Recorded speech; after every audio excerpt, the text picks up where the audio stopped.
Hey everyone, it is 20, and we're continuing with covering my Xenoblade Chronicles X fanfiction universe with part 7 of the Cruise and Janix verse, which is Ordinary Day.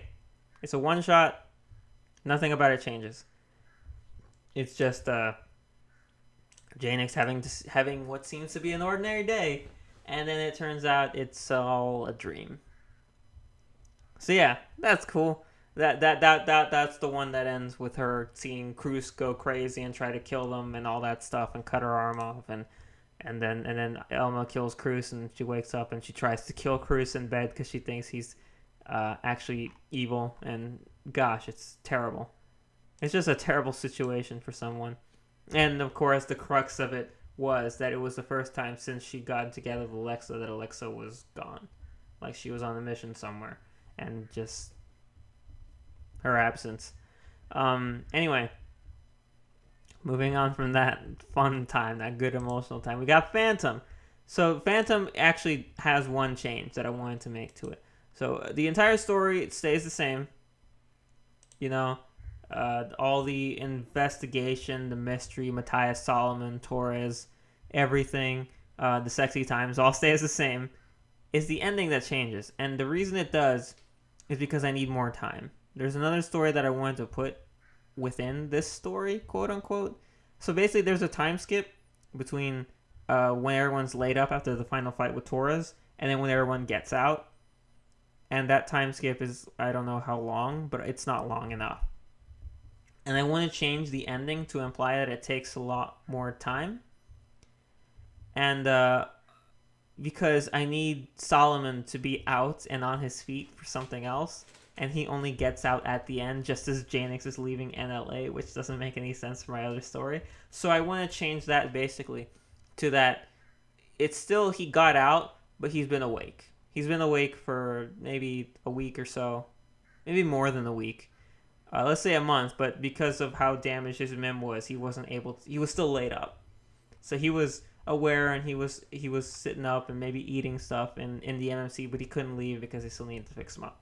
And so when he sees Elma and Cruz at the end of the story, that is he's finally actually been given an all clear to get out.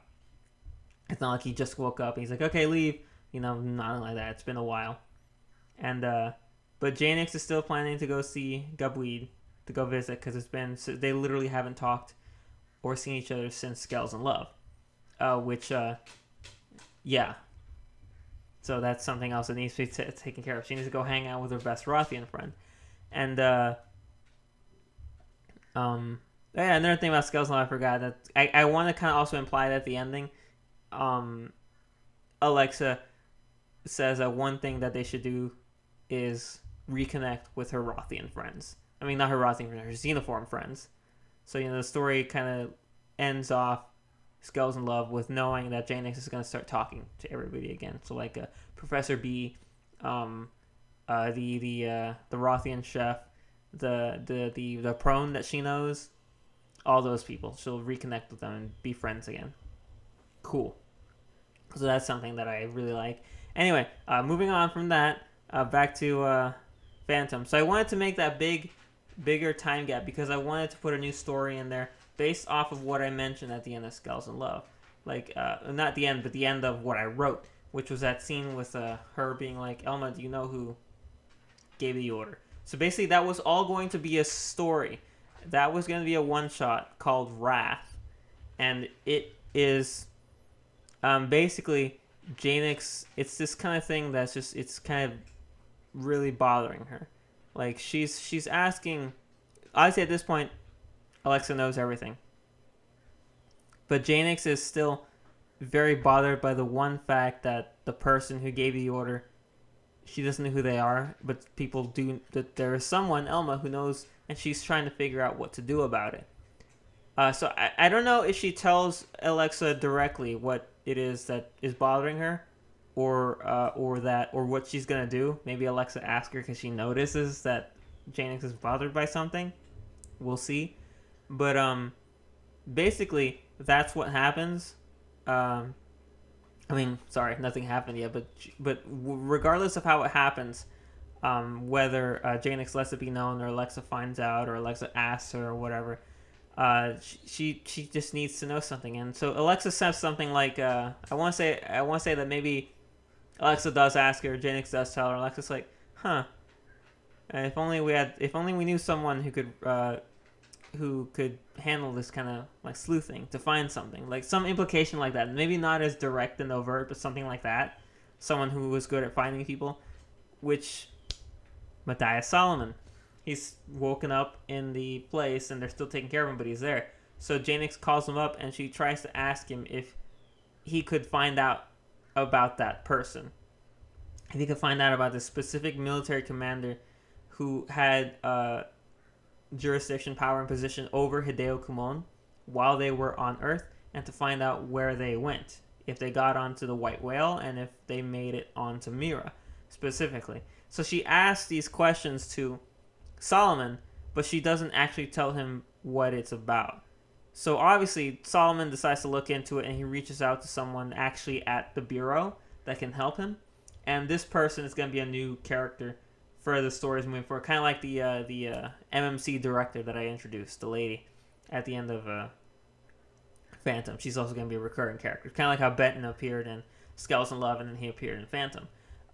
So I want to have these recurring NPCs, background characters. And so there's a new detective and he asks him to look into some stuff. And while looking into it, he also looks into more things, specifically about Janix, to figure out why she's so interested in this person. And eventually it leads to him calling her back at some point. I want to say that maybe the middle part of the story is Janix debating what it is she wants to do if she does find out where this person is, and what it is that might happen if she finds out that he's not here. Like maybe that he didn't make it on the White Whale. Anything like that.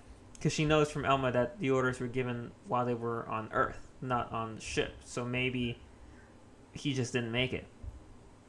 But eventually she gets a call from Solomon, and Solomon is like very cautiously asking her why she wants this information, because he's pretty much put it all together. He's a smart guy.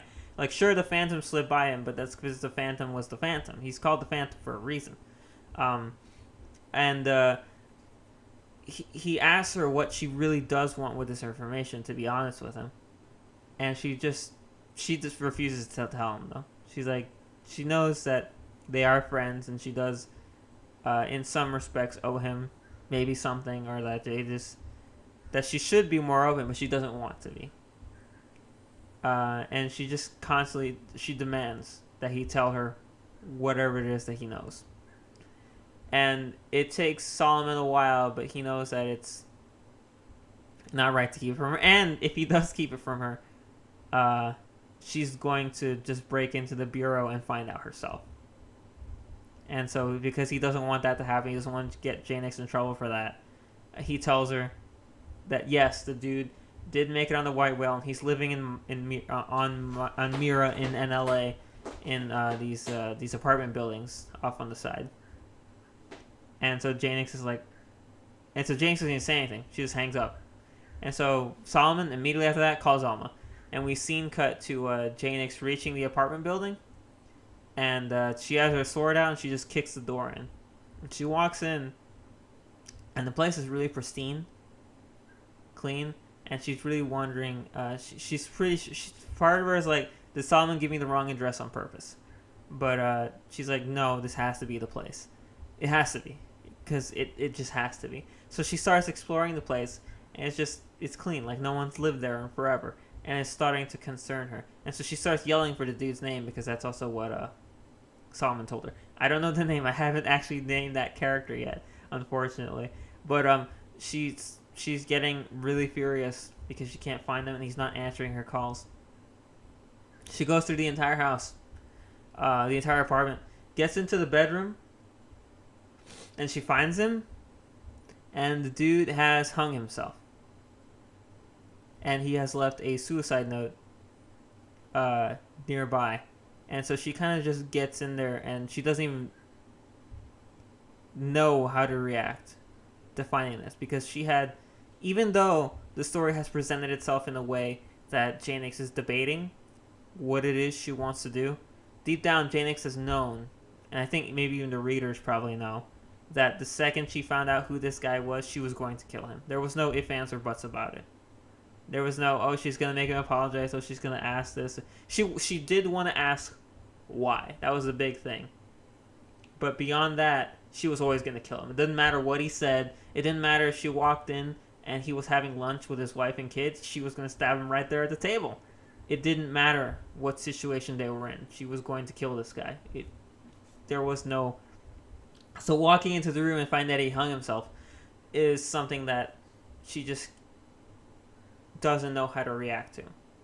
It's like anger, rage, and hate, and disappointment, and sadness, and fear, and it's everything all at the same time. And so it's like she can't express anything because she doesn't know what to think.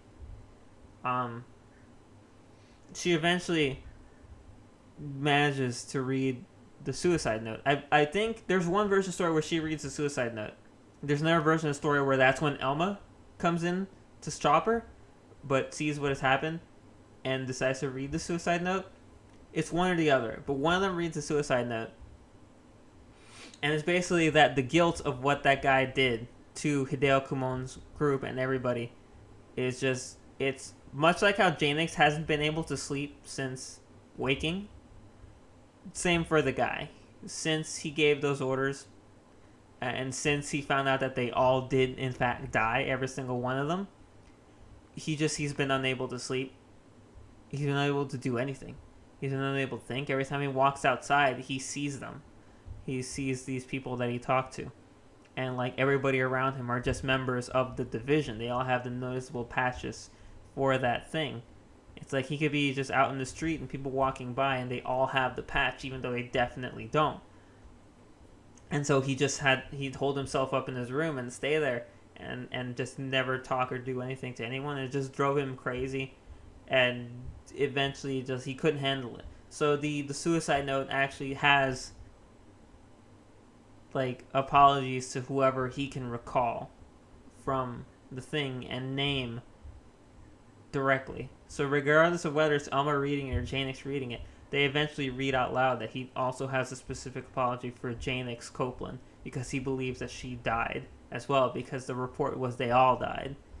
Like, Janix surviving was something that everybody was kind of surprised by, because the reports were that her entire squad was wiped out, including her. Not that she escaped, no one knew. So it's a little surreal, I guess, in a way, to hear a dead man who killed everyone apologize to you for killing you, but you're not dead. Although on some days you wish you were. So it's an insane thing.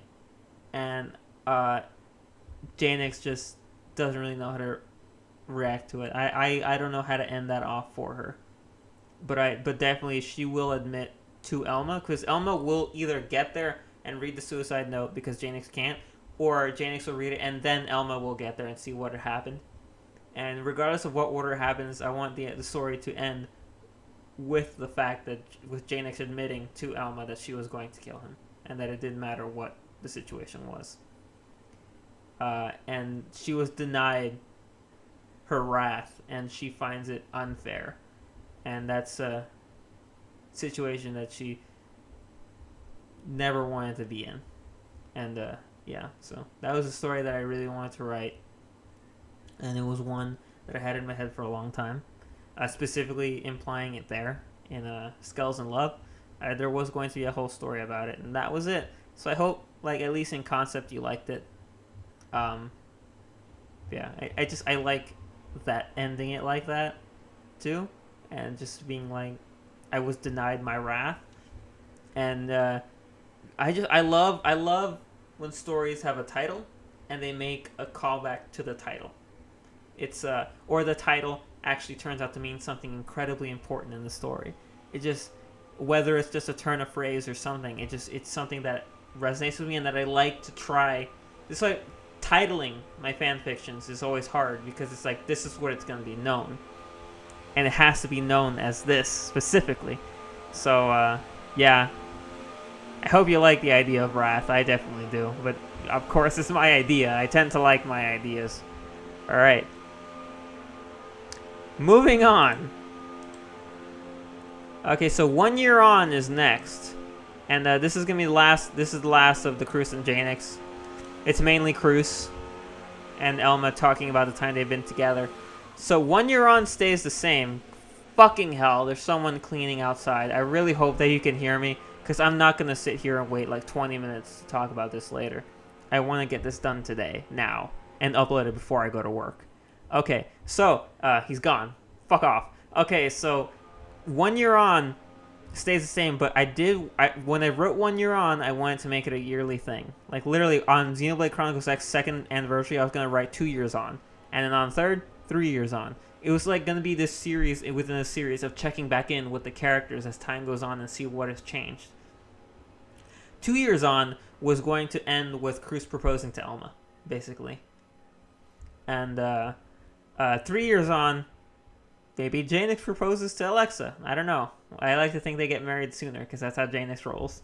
But it's basically that kind of thing. Checking, because once again, I think 1 year on is where they... No, it's Phantom, where they talk about expanding NLA. Like, there was two different things. There was Project Integration, I think, which is where they build cities out in Mira and, like, basically, you know, colonize it. And then there's Project Expansion, I think it was called, where they build more domes out in the ocean and expand NLA that way. I think that was the plan that they said they were going with in Phantom. And 1 year on, I was implying that they were starting construction on it. So for like 2 years on, they would be really, really like maybe there's an entire dome that's been completed and it's just being populated now.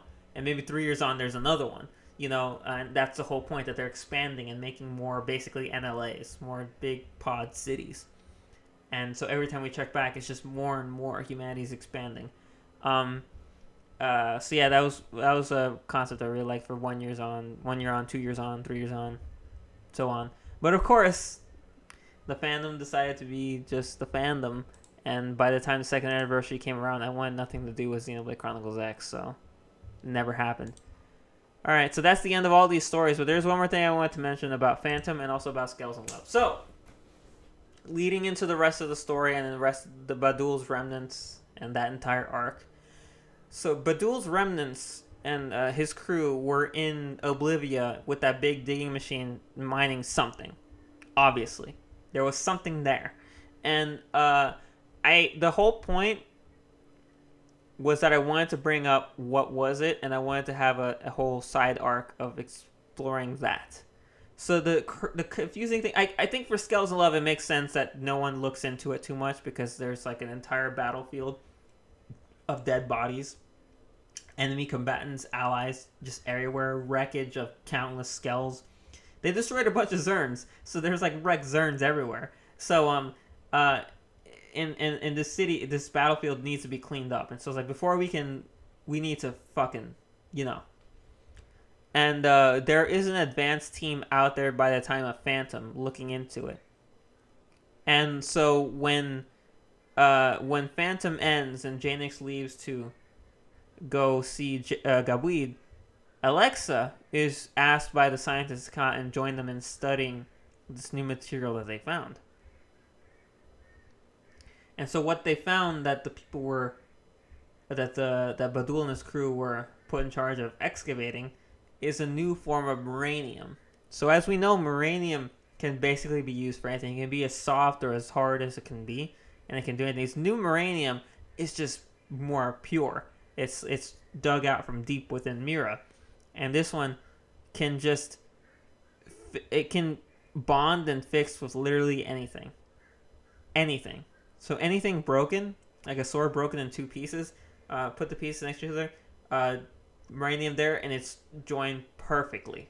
Like there's no fallacies at all in where it was split in two. It's like that.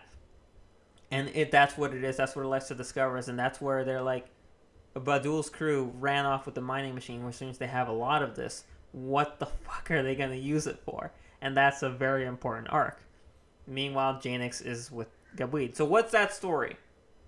Because I'm sure you want to know what that story is, and I have that whole story planned out. So the Janix and Gabuid story. Janix goes to visit Gabuid because Gabuid's like, hey, come hang with me, kind of thing. Even though, you know, she would never say that. And there's reasons that Gabuid wants Janix there. But the main one, and this is actually something interesting because as the game presented it, the Rothians are loyal to each other to the end, especially to their prince. But with seeing how humans interact and how humans betray each other, and with seeing what the ganglion was like, one house of Rothians decides that maybe Gajarg is not the best leader, and they're seeking to like either overthrow him or break away, or some combination of both. And Gabweed calls Janix in because they need like a outside observer, because Gabweed doesn't want to go in, round up, and kill her own people, even though they're guilty of the highest treason, because she's worried that if she starts doing that then that would even fracture the Rothians even more. Because right now it's just one house, and she's worried if wiping them out because of what they might be planning, it could just lead to civil war, and she just wants to avoid that. She brings in Janix to basically be undercover kind of thing and figure out who is involved and who they're trying to reach out to expand this little coup, and when it's going to go down. I actually named the house, and I'm really sorry that I forgot what it was. Like House of Bow, House of whatever, the name of the character. And there was going to be a few new Rothian OCs, members of the house, obviously. And Janix was going to look into it, and it was going to be this whole Janix and Gabweed mission of just exploring it, while Alexa is researching the Moranium and coming to the conclusion, like, holy shit, this is incredible. So here's another thing about the story and about the universe as a whole. If you read Skells Love and you were as observant as Cormac Ravenstaff, you would notice that there was indeed a love triangle going on, and it was not between Janix, Alexa, and the dude, the dude from her division who ended up getting killed. Which I thought that was what he was implying, but nope. He knew that, like, it looks like there's a love triangle going on between Janix, Alexa, and Gabweed. And there was, and there is, and that's what this entire story is about. Gabweed is very, very attracted to Janix. And Janix, admittedly, is very, very attracted to the Gabweed, so this whole story kind of dives into their relationship.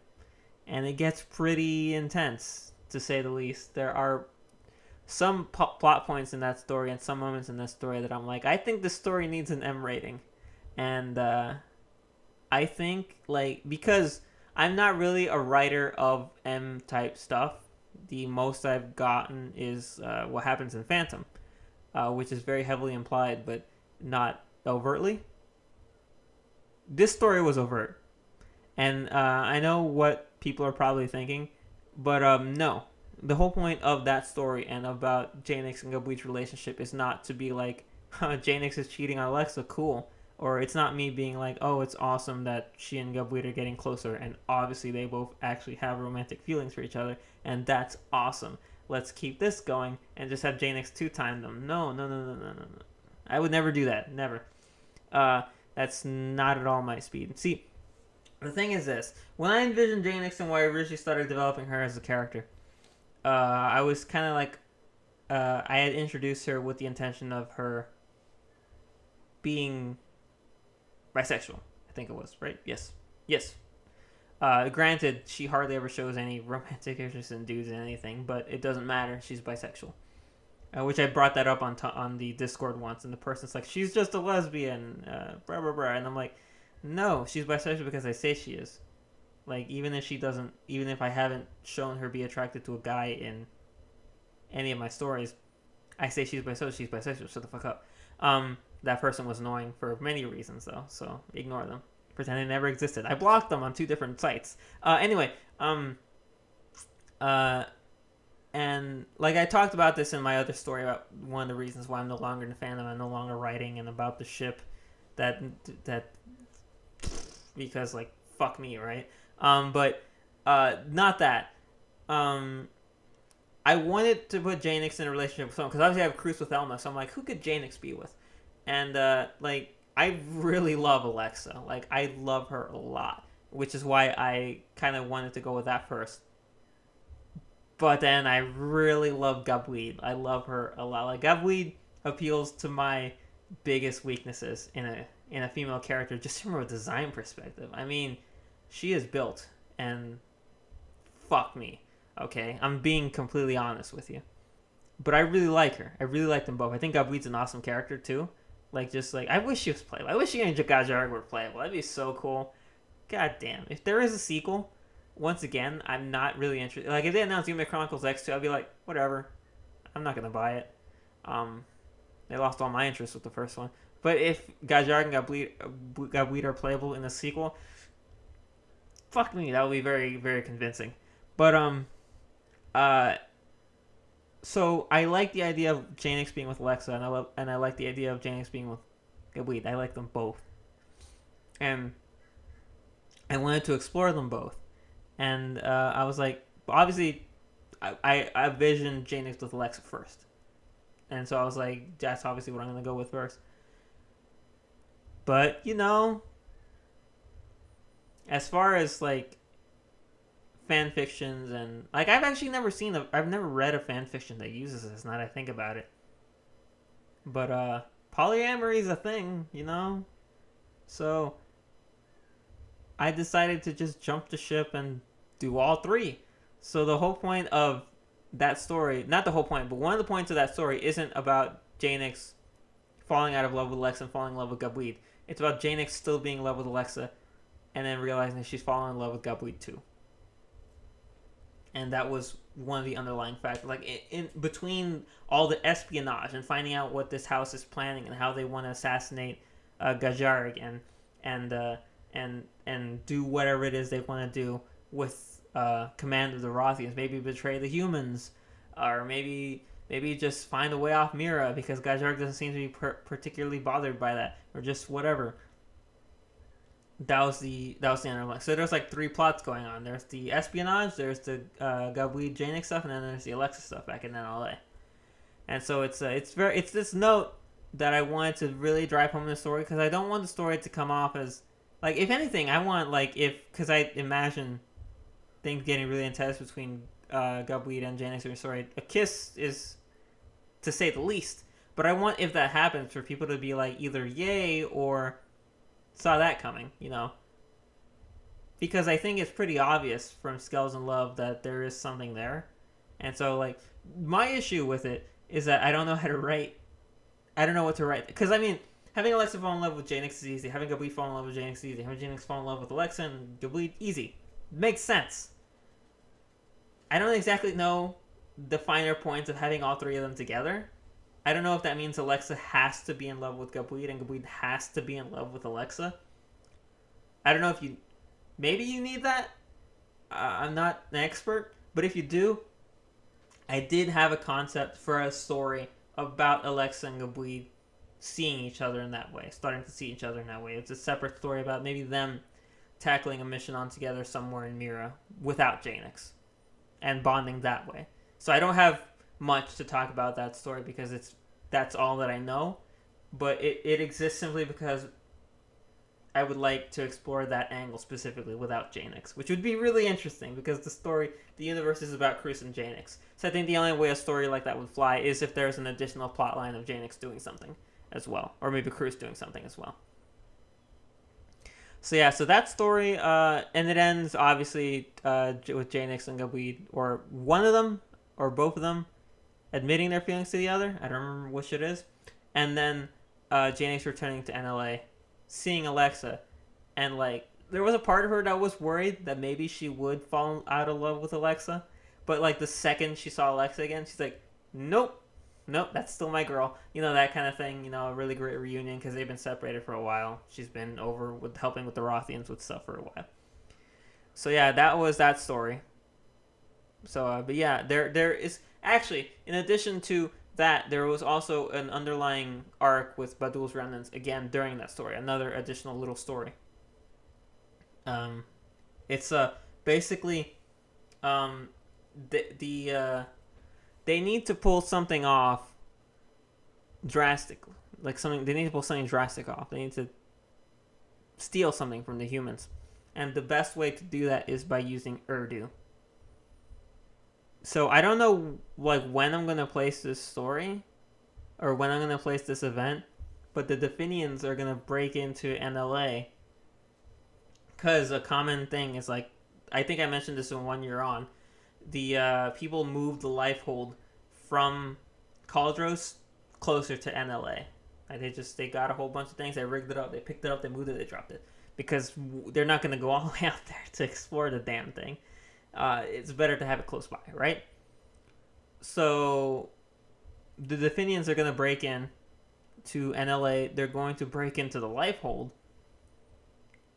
and they're going to fish out the remains of the Vita that sunk into the depths of the protoplasm. Like how? But they're gonna do it. They're actually gonna do it, and they're gonna get away with it. I can imagine that Urdu's entire team will probably be wiped out. Maybe Urdu will be taken out too. I don't know, but Badul will get his hands on the Vita, and I don't know when this will happen. I don't know if maybe it'll be planned in this story, like as an additional underlying tone to remind you that there's still this arc of Badul's remnants. But the whole point is that it gets stolen. Like the remains of it. And people are like, well, who fucking cares? That thing is like wrecked all to shit. We broke it hard. It's been in the protoplasm for X amount of time. It's broken. At which point, everyone's like, oh yeah, so, I mean, maybe they could take pieces of it. Maybe they could try to build new weapons out of it. But as we know, Alexis spent the entire story studying the pure Moranium. So she knows for a fact that they can fix it. And that's what Badul's team's gonna do. That's their big goal. They have the new Moranium. They now have the Vita. They're gonna use the new Moranium to fix the Vita. And then they're gonna find someone to pilot the Vita. And then they're going to attack NLA and destroy everything and kill all the humans. Possibly. Either that, or they're going to do some combination of that and use the Vita to try to find a way to escape Mira. But probably both. Because, old habits die hard. It's like, once you've killed a human, you can't get enough of killing humans. But yeah, that is Badul's ultimate goal, is to take the Vita back and fix it. Of course, they need to find a pilot. That's the important part.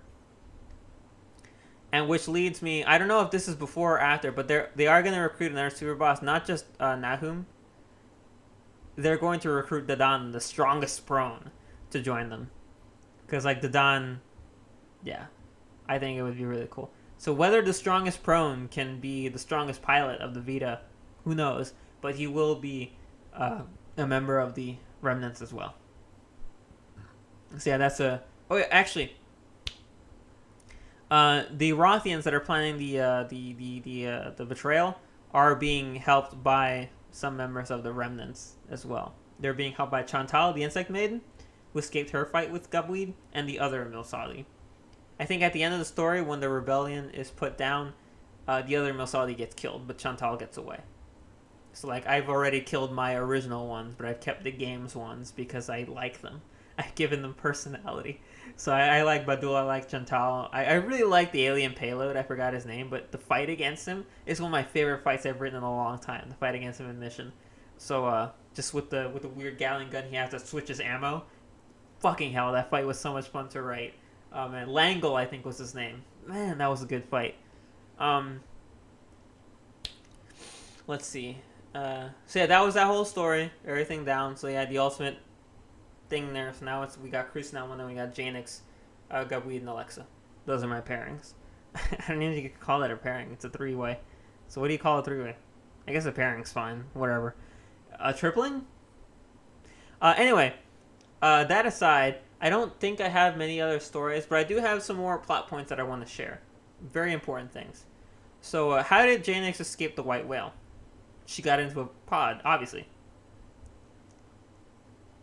There's a little bit more to it than that. I don't know who finds this out, Cruz or Janix, but this is a flashback that I wanted to put. I don't know if I want to put a story, I want to make it his own one-shot. But it goes back to the white whale. As we know, I did include some in the flashback scene where the modders all get killed. But there was a scene where Lila, Janix's wife, talks to Cruz and the other guy, Cruz's friend. Shit. I forgot his name. I'm going to look that up right now because it's actually really important that I know this. But there was a scene, and I remember because Cormac Ravenstaff did a review on it, and he was all like, wow, it's like something about degrees of separation, I think, but it's just amazing. Like, what a coincidence, right? Origin was the name of the chapter that that they passed by each other. Let's see, Control F, Cruz, because he's only mentioned this chapter a few times. Here we go. Let's see, Constantine. There we go. Constantine was the man's name. And it's really funny. I just, geez, reading this part is kind of nuts. Right here, where it's like, where they're married, and then, and the engineer, the Cruz was never a fighter, originally. So he's like, what's her name? It's just weird to think about that. I mean, not really weird, but it's just, before they ever met, he was asking what her name was, and then he says it. Cruz and Janix and Lila Copeland, I hope to meet her. And it's just like with the with context, it's crazy, right? I don't know. I really like that scene. Anyway, so basically, it was going to be a flashback to Cruz's time as an engineer aboard the White Whale. And my explanation for why Vandam wouldn't recognize Cruz when he met him, I think I said this for once. I'm going to say it here for archive's sake.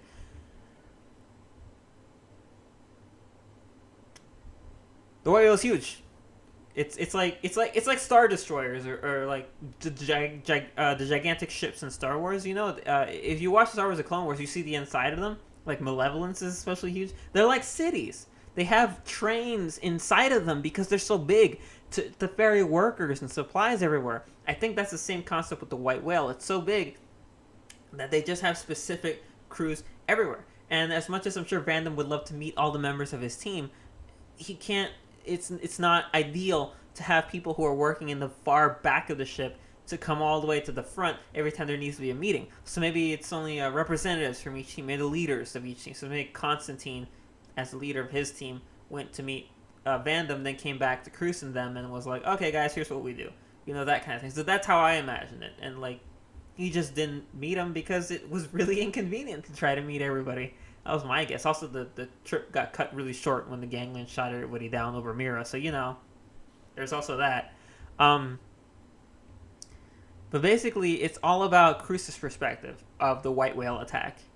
And the aliens attacking, everything collapsing, and how he and Alpha Wolf are running around trying to disengage the locks. And as part of their... Because everybody is doing... Nagi gave the order to drop the habitat unit.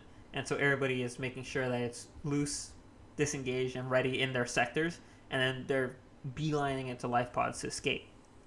And as Cruz and Constantine are working on one ejector, something hits and they get divided by all this wreckage.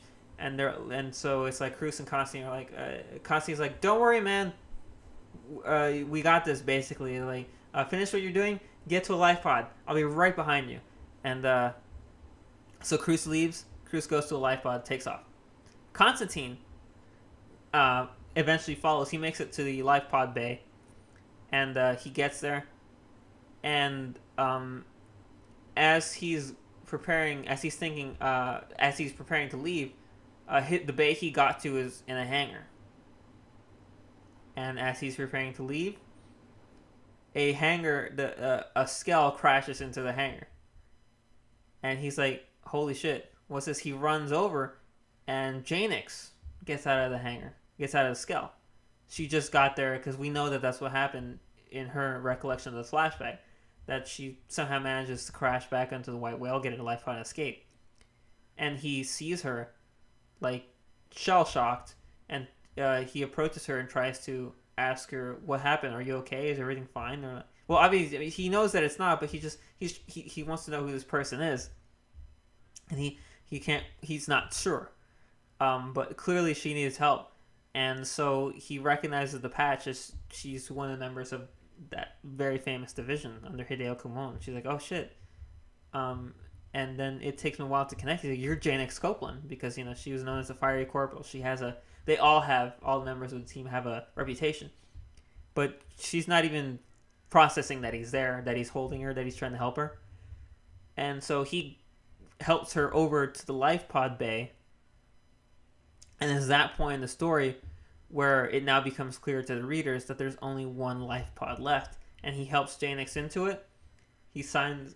He activates the whole thing to eject it. He wishes her the best, and then he ejects her. And then she goes. She gets shot out of the thing, and it lands in Noctilum, which is where she's found in Janix. And then the white whale crashes, and so now, like, you have both sides of the story as to how it is Janix escaped, but also we now know what happened to Constantine, because there is a point in the story where in I think it's Phantom, where Cruz comes across Constantine's image and he recognizes him, and he's like, "Oh shit, I know this guy," basically, like, which is weird because I shouldn't know anything, but how do I remember this guy?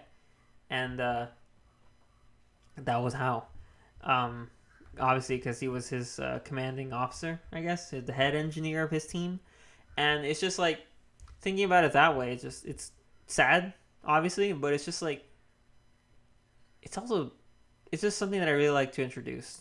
And I really would have liked to write that flashback explaining that it was thanks to Constantine that Janix is even here. But the thing is, I don't know who would know that. Like, I don't know, like, even if there were cameras in the white whale, none of them would have survived the explosion.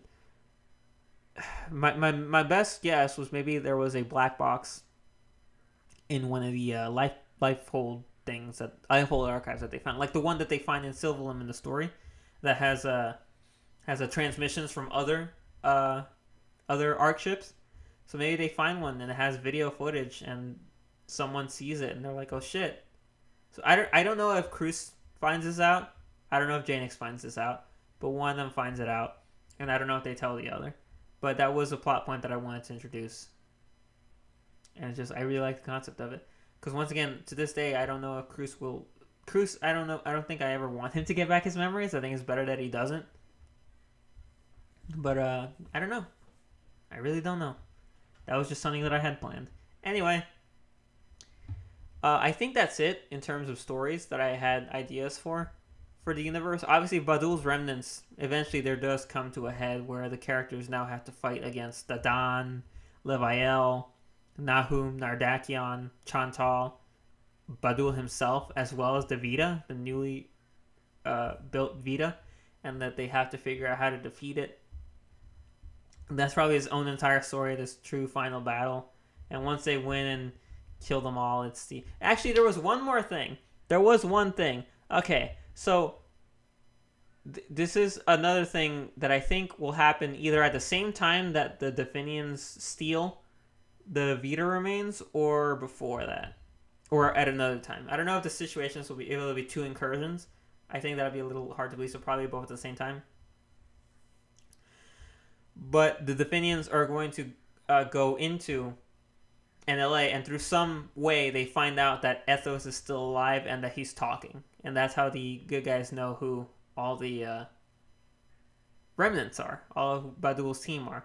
So eventually Urdu will find her way down to his cell and kill him, and that'll be something like maybe Elma confronting Chusom later, like, we didn't even know he was alive, and have a scene like that. So I forgot about that, but that was a point, because I do want to reveal that Ethos did survive and that he's held somewhere. And I don't know if that's the reveal, but that is a plot point. That was also in one of the stories, that when they do their incursion, they kill him as well. But yeah, I really think that's it. I'm trying to remember if there were any other ideas I have for Janix and Cruz stories, but I'm 99% sure that's the main stuff. If there's anything else that you want to know, once again, comment. And maybe you'll remind me of something that I totally forgot to talk about. But I think that's it. Yeah, I mean, it's all laid out there. If someone wants to pick up my stories where I left off and write them all, you're more than welcome to. It's not like I'm super possessive of my ideas. It's not even technically my idea. It's fan fiction. It's based off someone else's idea. So, whatever. If you want to take it, go ahead. I'm not gonna write it. I don't mean this as any disrespect to keep saying it and be like, oh, like, for all you people who read my fics and like wanted more, and you're like, oh, he keeps saying he's not gonna write it. He hates us. I don't.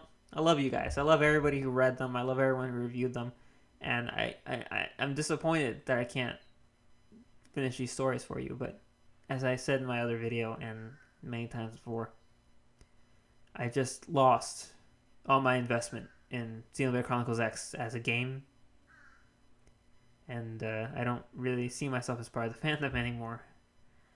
I go so far as to say these days that I don't actually like it. I was introducing a friend of mine to the Xenoblade games. He's playing Xenoblade 2 on my recommendation, loving it. I tell him if he ever has the time, he needs to play Xenoblade 1 as well. Like, it's hard. It's really hard to play it now. But if he can, it'd be amazing.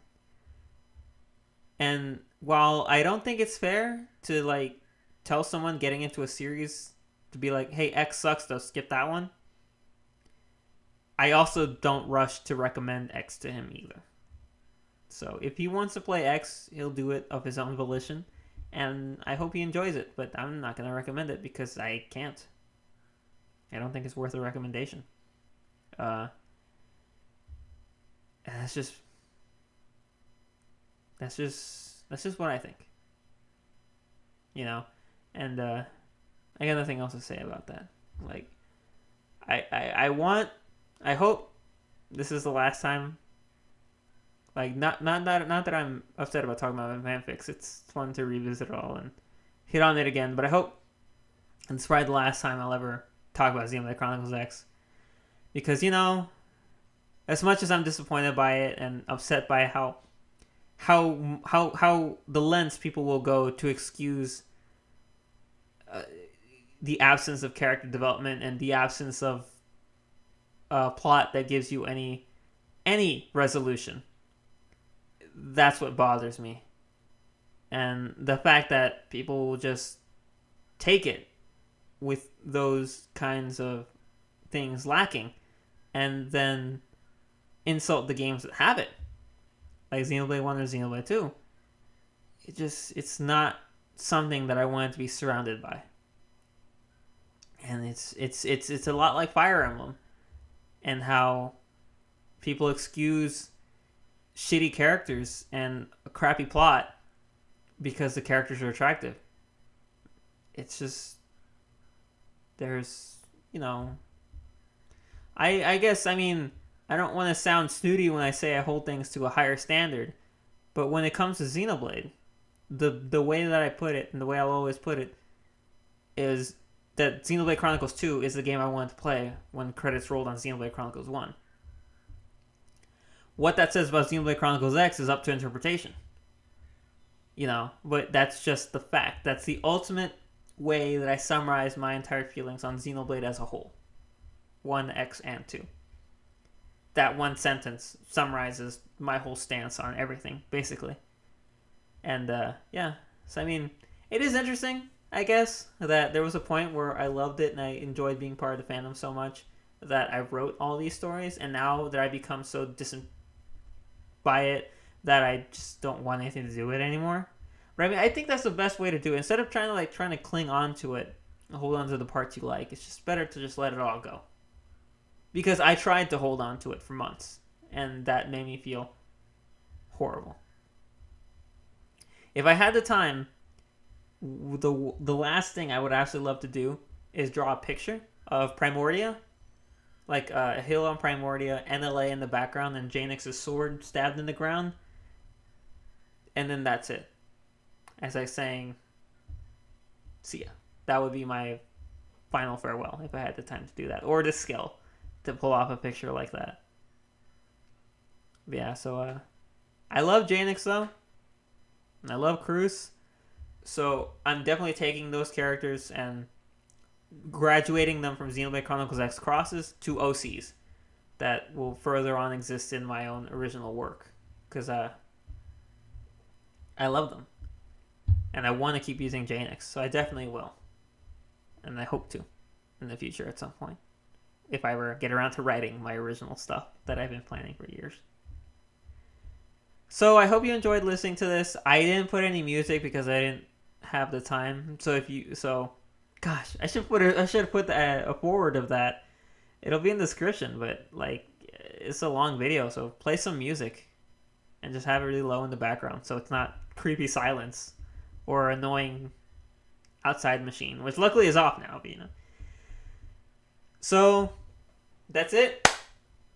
I'm done with everything, and I hope you've enjoyed my chat about all this, and look forward to whatever else I do, because I am getting a capture card soon. I want to say definitely this month. 2 weeks. Give it 2 weeks. And I'm going to start recording everything. I'm going to start streaming. I'm going to start streaming Hyrule Warriors. I'm going to stream the entire, all Kingdom Hearts. So, like in anticipation for Kingdom Hearts 3. So I'm going to play, because I have 1.5, 2.5, 2.8 on PS4. Stream them all. So, and a lot of Hyrule Warriors and whatever else. Maybe even stream some Minecraft and all that stuff. So that's what my channel is going to be doing now. I'm just going to go back into gaming hardcore once I get my capture card. So if we're not Switch friends, please send me an invite. Or, like, send me a friend request. I have my Discord in the description. And if you follow the link to my Discord, I have a friend code channel that has it there. Or maybe I'll just put the friend code in the description to make it easier for you. Yeah, and I play a lot of Minecraft, so join me, build stuff, please. I love it. And just, let's have fun together. Smash is coming out in December. You know, let's get ready for that. Alright. So, thanks everybody. Hope you enjoyed this, and thank you if you read even one of my Xenoblade Chronicles X fanfictions. It means a lot. It really does. So, I'll see y'all next time. Until then, hasta.